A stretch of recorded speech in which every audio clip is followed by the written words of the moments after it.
ஒன்றே குலம் ஒருவனே தேவனென ஒப்பிலா கருத்தோடு நீதியின் நிலக்களமாய் வாழ்ந்து வந்த என் வண்டமல் வளநாடே, நீ என்ற நாடோடி ஆகியிருந்த நயவஞ்சல் சூழ்ச்சியில் சிக்கி தீரழிவது ஏன்?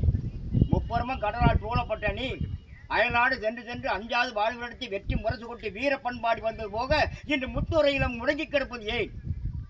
முயற்சி மெய்வருத்த கூலிவரை என்பதை நன்குணர்ந்து நான் இடத்தில் நன்மதிப்பை பெற்று உச்ச நிலை எய்தி தரணிக்கெல்லாம் வழிகாட்டின நீ இன்று விதிக்கு வீழ்ந்து வணங்கி வருவது ஏன்? இமயத்தின் கொடியின் இலத்தனையை பொறித்து வடநாட்டில் எதிர்த்த இரு அரசர்களை வென்று அவர்கள் தலையில் கல் சுமக்க வைத்த நீ இன்று கோழையாய் வாழ்வது ஏன்? இவைகளுக்கெல்லாம் பதில் துக்கமயமானது. ஆனால் அது தொழில் வரை எழுப்ப சக்தி படைத்தது. பராரியை படை வீரராக்க வலிமை அதற்கொண்டு நேர்மையின் இருப்பிடமாய் என்பது வந்தவரின் துகமாக வாழ்விற்கு விட்டது. மடிந்து போன மன்னாதி மன்னரின் தீர செயல்களும் இதயத்தை குலுக்குகின்றது.